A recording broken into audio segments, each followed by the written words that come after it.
بسم الله الرحمن الرحيم وأنذر عشيرتك الأقربين. سورة الشورى پارہ نمبر 19 آیت نمبر 214.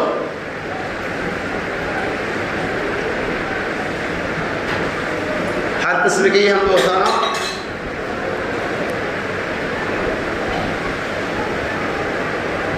بڑائی اور کبریائی اللہ تبارک و تعالی کے لیے ہے، جس رب العالمین کی توفیق اور اس کے فضل و کرم سے سیرت النبی صلی اللہ علیہ وسلم کی 5ویں قسط کا آغاز کیا جا رہا ہے، یعنی آپ کے سامنے 5ویں قسطیں پیش کی جا رہی ہیں. میرے دوستوں، بزرگوں اور ساتھیوں، اس سے پیش خطبہ جمعہ جو 14 قسط کی شکل میں پیش کی گئی، جس کے اندر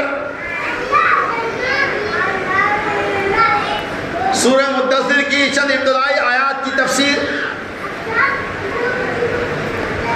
اور مکمل طور پر اس کی توضیح کی گئی تھی، اور بات یہاں لگائی تھی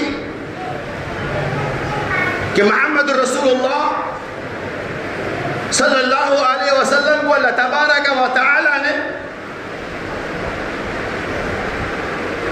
پوری قوم و ملت کی ذمہ داریاں، پورے عالم کی ذمہ داریاں عطا فرمائی، اور جو یہ بات اثر بن شمس ہو گئی کہ اللہ تبارک و تعالی نے ہمیں انتخاب کر لیا، یعنی آپ صلی اللہ علیہ وسلم نبی بنا دیے گئے، اور یہ ابتدائی مرحلہ تھا. آپ صلی اللہ علیہ وسلم کی دعوت و تبلیغ 3 سالوں کے اندر خفیہ دور میں چل رہی تھی. اعلانیہ دعوت کا حکم اللہ تبارک و تعالی نے نہیں دیا تھا، اور سب سے پہلے اعلان نبوت کے بعد اسی ابتدائی مرحلے کے اندر 5 اشخاص نے ایمان قبول کیا تھا. سب سے پہلے جن لوگوں نے آپ صلی اللہ علیہ وسلم کی دعوت پر بلا چو چلا لبیک و صادق کہا، اس کے اندر سب سے شہرت یافتہ خاتون آپ کی شریک حیات خدیجہ الکبریٰ رضی اللہ تعالی عنہ تھی، جنہوں نے خواتین کی صفوں میں سب سے پہلے آپ کی رسالت و نبوت کا اقرار کیا. اس کے بعد مردوں میں حضرت ابوبکر صدیق رضی اللہ تعالی عنہ نے، اس کے بچوں میں علی رضی اللہ تعالی عنہ نے، اور غلاموں میں زید بن حارثہ رضی اللہ تعالی عنہ، اور لونڈیوں میں ام عامر رضی اللہ تعالی عنہ. یہ بات ایسی ترتیب ہے جنہوں نے پہلے مرحلے کے اندر ہی اسلام کو قبول کر لیا، اور نبی صلی اللہ علیہ وسلم خفیہ طور پہ اپنی دعوتی مشن کو آگے بڑھاتے رہے. حضرت ابو بکر رضی اللہ تعالی عنہ کی دعوت و تبلیغ سے حضرت عثمان غنی رضی اللہ تعالی عنہ، حضرت عبد الرحمن بن عوف رضی اللہ تعالی عنہ، حضرت عبد الرحمن رضی اللہ تعالی عنہ، حضرت طلحہ رضی اللہ تعالی عنہ، اور حضرت زبیر رضی اللہ تعالی عنہ وغیرہ اجمعین اسلام قبول کیے. دھیرے دھیرے خفیہ دور میں دعوت و تبلیغ چل رہی تھی. صحابہ کرام غوفوں کے اندر، قلعوں کے اندر، پہاڑوں کے گھومے، مختلف مقامات پہ جہاں موقع ملتا دستور کے مطابق اپنی عبادتیں کرتے، نمازوں کو ادا کرتے. لہذا خفیہ دور میں آپ صلی اللہ علیہ وسلم اپنے مشن کو آگے بڑھاتے رہے، اور عقیدے کے بجائے اللہ کی عبادت بھی کرتے، جیسا جس کو جہاں موقع ملا. گویا کہ اس 3 سالوں کے اندر جسے خفیہ دعوت کہا جاتا ہے، آپ صلی اللہ علیہ وسلم اور صحابہ کرام چھپ کر ایک دوسروں کو دعوت دے رہی تھی، ایک دوسروں کے بیچ اسلام کا تعارف کرا رہے تھے۔ تقریباً اسی مدت کے اندر 40 سے 45 لوگ خفیہ طور پہ اسلام میں داخل ہوئے۔ ابو طالب جو آپ کا سگا چاچا تھا، آپ کی خفیہ دعوت تو وہ جان رہے تھے۔ ایک بار دیکھا حضرت علی رضی اللہ تعالیٰ عنہ نماز پڑھ رہے ہیں، ابو طالب نے کہا ٹھیک ہے پڑھو، اچھی ہے، اس میں تم برقرار رہو۔ مطلب یہ ہے کہ ابو طالب نے گرچہ اسلام قبول نہیں کیا لیکن اسلام کی مخالفت بھی نہیں کیا، اپنے دین پر جو بھی ان کا دین تھا اس پہ قائم رہتے ہوئے محمد رسول اللہ صلی اللہ علیہ وسلم کے ہر موڑ پہ حفاظت کی، آپ کی ضمانت رہی۔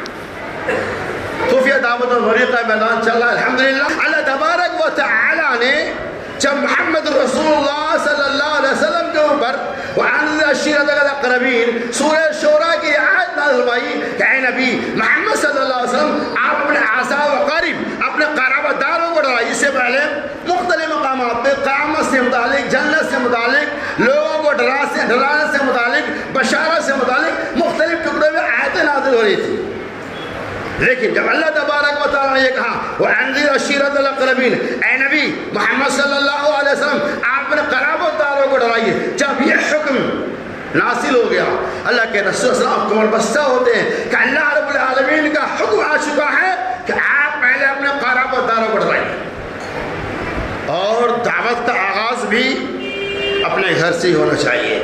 گھر میں اگر دعوت رہی اور باہر پورے لوگوں کو نمازی بنا دیے، گھر میں بیوی بال بچے کا نماز سے کوئی تعلق نہیں، دین سے کوئی تعلق نہیں، ایسی دعوت کو آپ کو کوئی فائدہ ہونے والا نہیں ہے۔ آیت بتا رہی ہیں کہ سب سے پہلے دعوت کا آغاز گھر سے ہونا چاہیے۔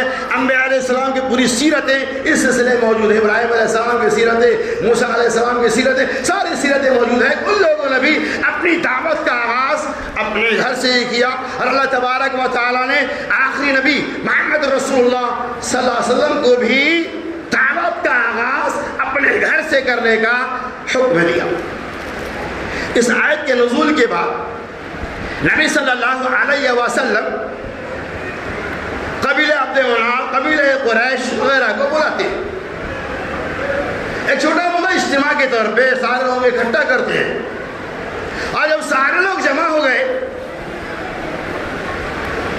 تو ابو لہب بھی اس مجلس کے اندر موجود تھا۔ بڑے بڑے لوگ تھے، تقریباً بعض مورخین لوگ 40 تقریباً لوگ اس میں جمع ہوئے، 40 42 45 جمع ہو گئے۔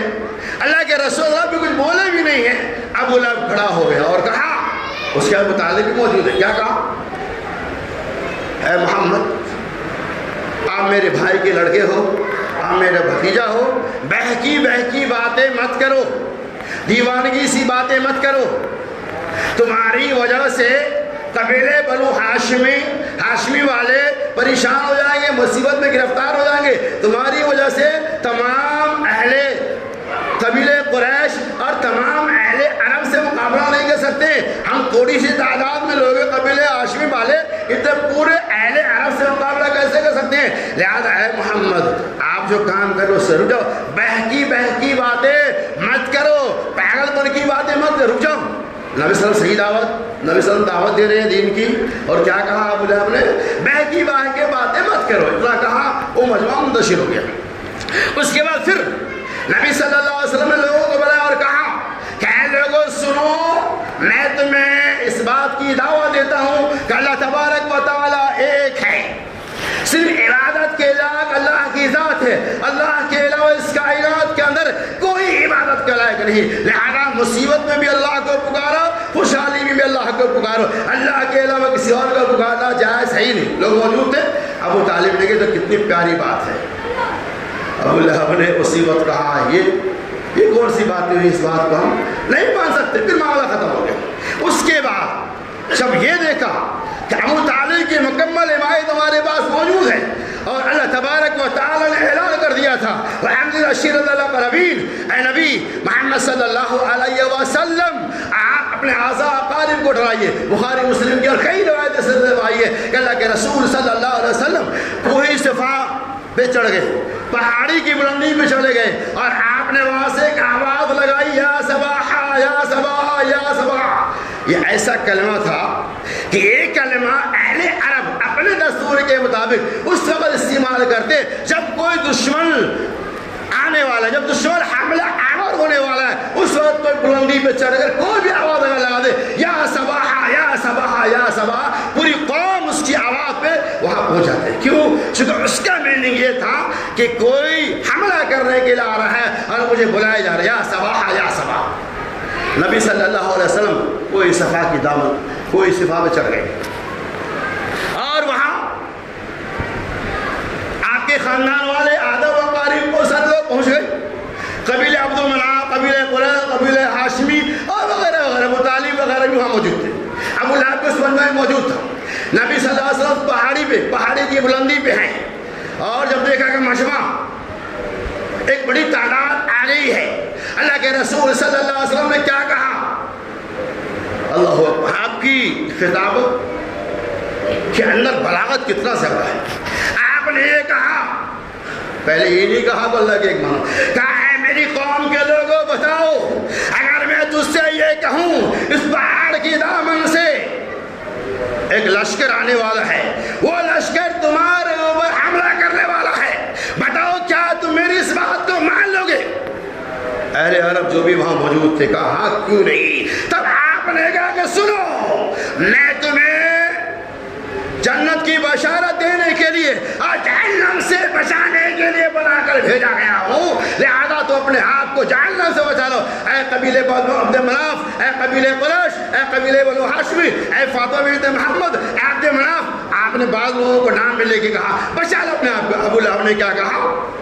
اے محمد کیا تو نے مجھے اسی لیے لایا تھا؟ اللہ کے رسول نے کہا یا ایھا الناس قولوا لا الہ الا اللہ تفلحوا تملک العرب والعجم، اے لوگو تم لا الہ الا اللہ کہو، یا ایھا الناس قولوا لا الہ الا اللہ تفلحوا تملک العرب والعجم، اے لوگو تم لا الہ الا اللہ کہو کامیاب ہو جاؤ گے۔ اللہ تبارک و تعالیٰ تمہیں اس کلمے کی بنیاد پر اہل عرب عجم کا بادشاہ بنا دے گا، تمہیں عرب بھی دے گا اور عجم بھی دے گا، بس لا الہ الا اللہ پڑھو۔ یہ دعوت جب پہنچی، ابو لہب نے کہا کیا تو نے مجھے یہاں اسی لیے بلایا تھا؟ اسی موقع سے اللہ تبارک و تعالیٰ نے سورہ لہب کو نازل فرمایا اور کہا کہ ابو لہب کے ہاتھ خاک آلود ہیں۔ اب یہاں دیکھیں اس مجمع کے اندر اللہ کے رسول صلی اللہ علیہ وسلم کو اللہ تبارک و تعالیٰ نے کیا پیغام دیا؟ یہی تو پیغام دیا تھا کہ آپ اپنے اعضاء و اقارب کو اللہ کی توحید بتاؤ، لا الہ الا اللہ محمد رسول اللہ سمجھاؤ۔ جب اللہ کے رسول صلی اللہ علیہ وسلم نے توحید الوہیت کی دعوت دی، چونکہ ابو لہب اور ابو لہب کے جو چیلا چپٹا تھا وہ اس بات کو جانتا تھا اس کلمے کے اقرار کے بعد ہم نے محمد رسول اللہ صلی اللہ علیہ وسلم کے اس کلمے کو اقرار کر لیا، ہمارے بیچ جو اور معبودوں کی محبتیں بسی ہوئی ہیں، ہمارے آبا اجداد کی دین کی محبتیں ہمارے ذہن و دماغ میں جو جا بسی ہے، ان تمام محبتوں کو نکال پھینکنا پڑے گا۔ اور وہیں سے جب یہ بات واضح ہو گئی کہ محمد صلی اللہ علیہ وسلم نبوت کا اعلان کر دیے ہیں اور آپ کی دعوت لا الہ الا اللہ محمد رسول اللہ ہے، ایک ہی دعوت، اس کے بعد دشمنی، عداوت، بغاوت شروع ہوئی، جیسا کہ قرآن نے کہا الذین اجرموا کانوا من الذین آمنوا یضحکون، کہ وہ لوگ جو گناہگار تھے ایمان والوں کو دیکھتے تو ان کا استہزاء، ان کا مذاق اڑاتے۔ اب آگے کے مناظر کو دیکھیے کہ اللہ تبارک و تعالیٰ نے محمد رسول اللہ صلی اللہ علیہ وسلم کو کی عبادت کس انداز میں کی، کس طرح کی۔ اب آگے چلیے، اب تو یہ بات واضح ہو گئی کہ اللہ تبارک و تعالیٰ نے محمد صلی اللہ علیہ وسلم کو اس پوری کائنات کے لیے آخری نبی اور رسول بنا کر بھیجا، جیسے قرآن میں اللہ تعالیٰ نے اعلان کیا وَمَا أَرْسَلْنَاكَ إِلَّا رَحْمَةً لِلْعَالَمِينَ، ہم نے محمد رسول اللہ صلی اللہ علیہ وسلم کو رحمت للعالمین بنا کر بھیجا۔ یعنی محمد صلی اللہ علیہ وسلم صرف مسلمانوں کے لیے نبی نہیں ہے بلکہ تمام دنیائے انسانیت کے لیے اللہ تعالیٰ نے آپ کو آخری نبی بنا کر بھیجا۔ آپ تمام لوگوں کے لیے نبی ہے. جس نے مانا اس کی آخرت کامیاب ہو گئی اور جس نے نہیں مانا اس کی اخروی زندگی تباہ و برباد ہوگی. تو اللہ تبارک و تعالیٰ نے آپ صلی اللہ علیہ وسلم کو ساری کائنات کے لیے نبی بنا کر بھیجا تھا. آپ کو کسی ایک قبیلہ، ایک خاندان، ایک قوم، ایک ملک، ایک قصبہ کے لیے نہیں. اس سے پہلے جو انبیاء علیہ السلام دنیا میں آئے مختلف ملکوں کے لیے، مختلف علاقوں کے لیے الگ الگ آئے، لیکن اللہ تبارک و تعالیٰ نے محمد رسول اللہ صلی اللہ علیہ وسلم کو آخری نبی ساری کائنات کے لیے بنا کر دیا. اور مقصد کیا تھا؟ کوئی صفات پہ آپ نے اعلان کیا ایھا الناس قولوا لا الہ الا اللہ، اے لوگو لا الہ الا اللہ کہو کامیاب ہو جاؤ گے. اور کامیابی بھی اسی کے اندر ہے. تمہیں کبھی بتایا تھا کہ محمد رسول اللہ کے اندر جتنی خصوصیات، جتنی صفات نبوت کے بعد تھی اتنی ہی صفات نبوت سے پہلے بھی تھی. لیکن فرق کیا تھا؟ نبوت سے پہلے اور نبوت کے بعد میں کی زندگی میں فاصلہ کیا ہے، فرق کیا ہے، وہ اسے سمجھنا پڑے گا. فرق اتنا تھا کہ پہلے آپ کا خطاب یہ تھا محمد ابن عبداللہ، اور اعلان نبوت کے بعد آپ کا خطاب ہو گیا محمد رسول اللہ. اس کلمہ لا الہ الا اللہ نے محمد ابن عبداللہ سے محمد رسول اللہ بنا دیا. اور ابن عبداللہ جب تک تھے پورے مقاموں کے اندر، پوری ملت کے اندر، پورے عرب کے اندر آپ سب سے زیادہ محبوب، سب سے زیادہ مرغوب، سب سے زیادہ پسندیدہ، سب سے زیادہ صادق القول، سب سے زیادہ امانت دار، سب سے زیادہ وفادار، سب سے زیادہ صداقت و امانت کا پاسدار اہل عرب مانتے تھے. کب تک؟ جب تک آپ ابن عبداللہ کے نام سے جانتے تھے. کوئی فیصلہ ہوتا تھا کہا محمد جب آئیں گے تو ہی فیصلہ ہوگا، جو فیصلہ کرے گا اسے مان لیں گے. کب تک یہ فیصلہ مانا جا رہا تھا؟ ابن عبداللہ تک. جب اللہ تعالیٰ نے ابن عبداللہ سے آپ کو محمد رسول اللہ بنا دیا تو کیا فرق ہو گیا؟ ابن عبداللہ سے محمد رسول اللہ بن گئے، یعنی محمد صلی اللہ علیہ وسلم اللہ کے رسول ہیں.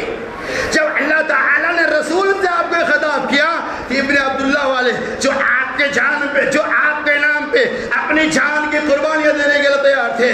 اور وہ حجر اسود کا واقعہ میں نے اشارہ کیا تھا کہ نہ جانے کتنے قبائل کی خون ریزیاں ہو جاتی، کتنی تلواریں نعام سے باہر آ چکی تھی، لیکن محمد ابن عبداللہ جب وہاں پہنچے سارے لوگوں نے کہا ہمارے بیچ امین آ گئے، امین آ گئے، حاضر امین، حاضر امین، یہ امین ہے، یہ امین ہے. اور یہی نبی جب کوئی سوا اعلان کیا لا الہ الا اللہ، اللہ ایک ہے، اس کے علاوہ کوئی معبود نہیں، ایک کلمہ پڑھ لو تو ملک العرب والعجب، عرش والا تمہیں عرب اور عجب کا مالک بنا دے گا.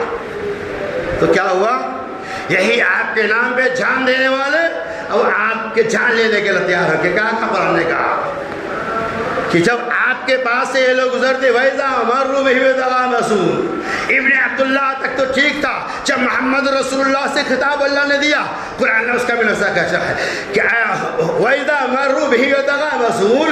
اور جب یہ لوگ ایمان والوں کے بعد سے، محمد رسول اللہ کے بعد سے، صحابہ کرام کے بعد سے گزرتے، وَإِذَا مَرُّوا بِهِ يَتَغَامَزُونَ، ان کے پاس سے گزرتے تو پڑھ کے مارتے، آنکھیں مارتے، یعنی اس طرح سے اشارہ کرتے ہوئے آپ کا، آپ کے صحابہ کا مذاق اڑاتے، یہ کہتے ارے یہ محمد جو کرتا ہمارے بیچ چل بھی رہے تھے، جو ہمارے بیچ ہمارے جیسے تھے، آج اچانک نبوت کا دعویٰ کر رہا ہے، جھوٹا ہے، یہ شاعر ہے، یہ مجنون ہے، یہ دیوانہ ہے، یہ فنا ہے، یہ بنا ہے. بے شمار غلط القاب سے آپ صلی اللہ علیہ وسلم کو موصوف کیا گیا اس نیت کے ساتھ تاکہ لوگ آپ کی دعوت کو قبول نہ کریں، آپ کی دعوت سے لوگ برگشتہ ہو جائے. اسی بیچ میں اللہ نبی علیہ السلام دار کے ارقم میں پناہ گزر ہوئے، دار کے ارقم کے اندر چلے گئے اللہ تاکہ کچھ راحت ملے. اسی دار ارقم میں حضرت عمر بن الخطاب رضی اللہ تعالیٰ عنہ بھی اسلام کی نعمت سے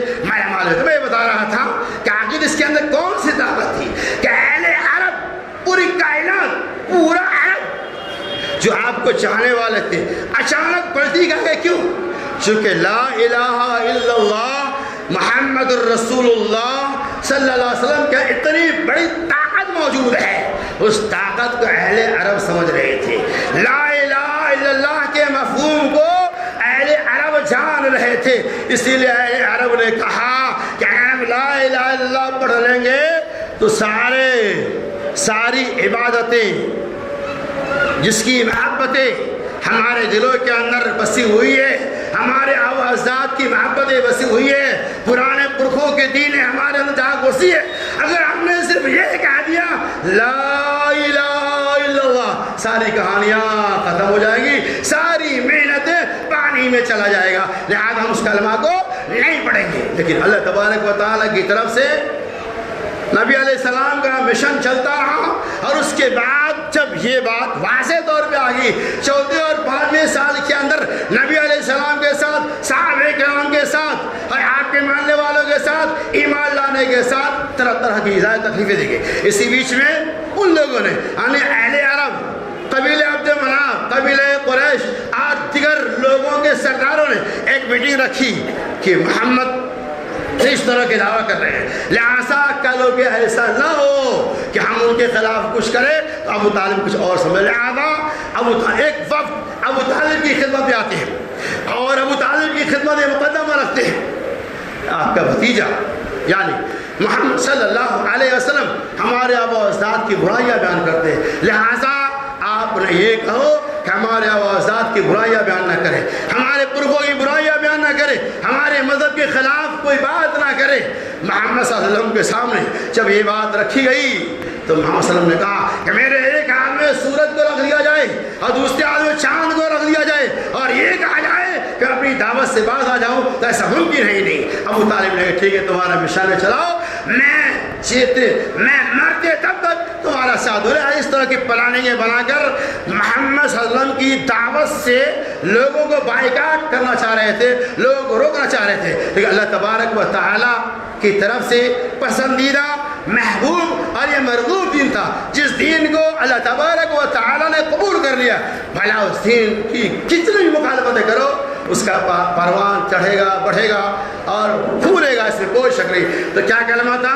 لا الہ الا اللہ. کہہ لوگو لا الہ الا اللہ کہہ دو تم لوگ کامیاب ہو. یعنی اللہ کے سوا کوئی معبود نہیں. فرق اتنا تھا کہ محمد صلی اللہ علیہ وسلم جو دعوت کو لے کر آئے تھے، اس دعوت میں کیا فرق تھا؟ ایاک نعبد و ایاک نستعین. محمد صلی اللہ علیہ وسلم کی دعوت یہ تھی، وہ لوگ ہی پڑھتے تھے، ایسا نہیں ہے کوئی پڑھا لکھا لوگ نہیں تھا. ایاک نعبد و ایاک نستعین. محمد صلی اللہ علیہ وسلم کی دعوت یہ تھی اے اللہ ہم تیری ہی عبادت کرتے ہیں اور تجھ سے ہی مدد مانگتے ہیں. اور ان کی دعوت کیا تھی؟ اے اللہ ہم تیری بھی عبادت کرتے ہیں اور تجھ سے بھی مدد مانگتے ہیں. کلمہ طیبہ لا الہ الا اللہ کے اندر اسی ڈسٹنس کو بیان کیا گیا ہے. فرق کتنا تھا؟